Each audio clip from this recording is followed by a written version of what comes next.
There are 3 cinematic effects using Adobe Premiere Pro. The first is storytelling. It brings language learning alive and it creates immersive experience for the viewers to enjoy watching the language in a dynamic, stylistic, and entertaining way. Next is color grading. This is how you enhance the color of a video or motion picture, and it is used to change the mood that the photographer is trying to convey.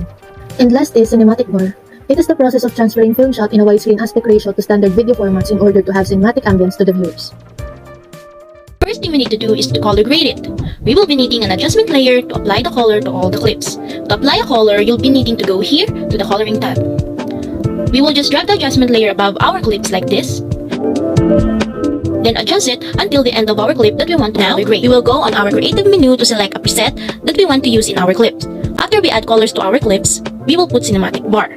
We can just download a PNG file of cinematic bars from the internet just like this one. We will just drag it here and we'll put it above our adjustment layer. Just create a little adjustment in effect control and just drag it until the end of the clip.